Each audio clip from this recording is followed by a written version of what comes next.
Hello and welcome back. Today we have rotations. So I'm going to be talking to you about all of these table groups that you can go to and what you'll be doing at each one. Let's get started. All right, so first of all, I want to tell you that if you sit at red table, this is not where you will start today. I will give you a different table spot to sit at for your first rotation.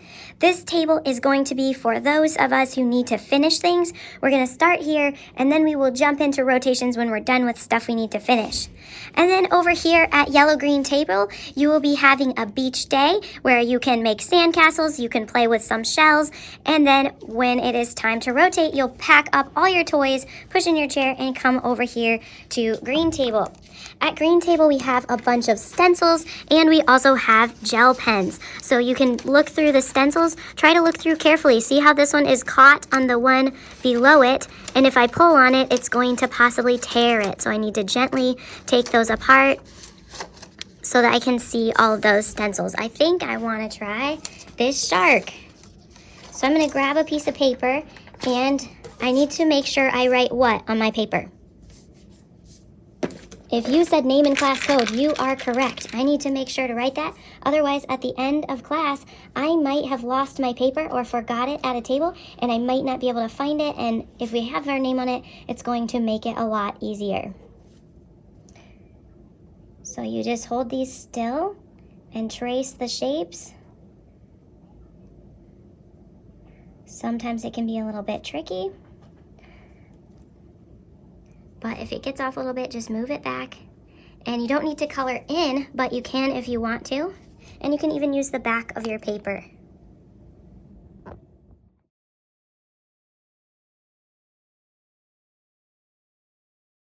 Now I can take my paper and go to the next table. It would be nice to clean up the gel pens and other stuff at the table a little bit before you move on. It's okay if you leave the stencils out though, because it might actually make it easier for other people to see what stencils they have available to use. Then we're going to push in our chair and come over to this table with books. We've got lots of books over here about sea creatures. We've got sea plants and other sea creatures that we can learn about. And I'll probably get more books before you guys come in. And there's just lots of really cool things that you can see in here about sea creatures. Then please stack up the books nicely and come to the next table. This is an exciting one. We've got water beads at this table. Let's try to make sure that we are gentle with the water beads. Roll up your sleeves. You have to be very gentle with them because they are kind of fragile. They can get squished and then they get kind of yucky. So be careful when you're playing with the toys. It can be kind of fun to try to bury the creatures under the water beads and stuff. It's just like really satisfying to play with this. But you got to make sure your paper doesn't get in here because it is a little bit wet. They are water beads, so yeah. Anyway, have fun with that, and then when you are done, you're going to check and make sure that none of the stuff has fallen out. If you've got stuff that fell out, just pick it up and move to the next table.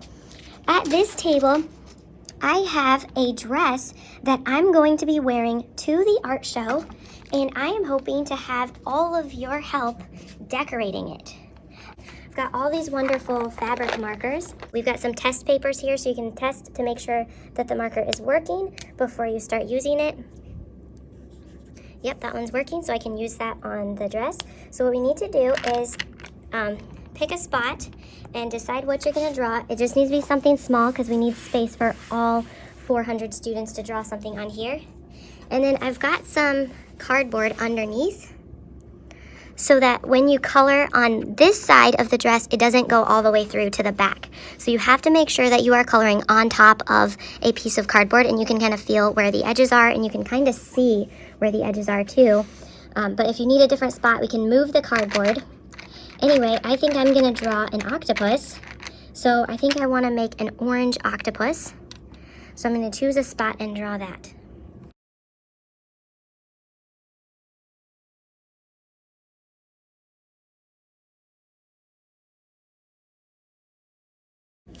I think the trickiest thing with this station is that you are going to have only about 5 minutes over here.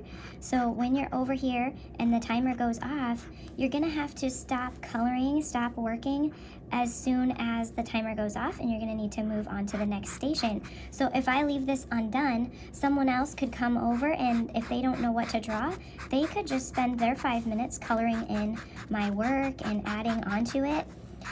So you're gonna have to be okay with someone else adding to your work or possibly part of their work overlapping onto yours, but don't worry too much about it because I'm gonna be actually wearing this, and it's probably not gonna be very noticeable that someone else colored on top of yours. It's not gonna be hanging in the hallway. It's not gonna be something that anybody really sees that much. It's something fun to try, but just don't get too worried about it. Just try your best.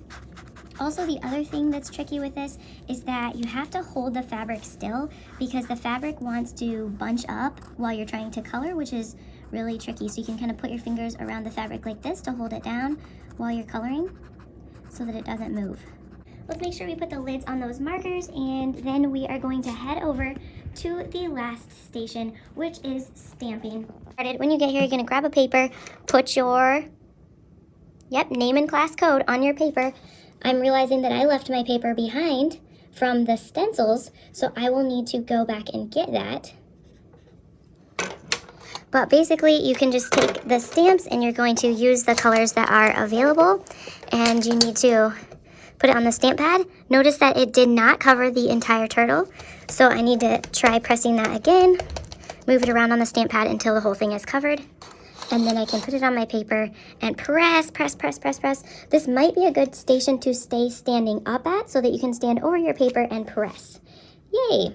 I could maybe even press the turtle another time, see if it will make another stamp. It did. It just lightened the color a little bit. Let me try a third time. Cool, yeah, so I've got the turtle is showing up. I stamped it 3 times without even having to put it back in the ink.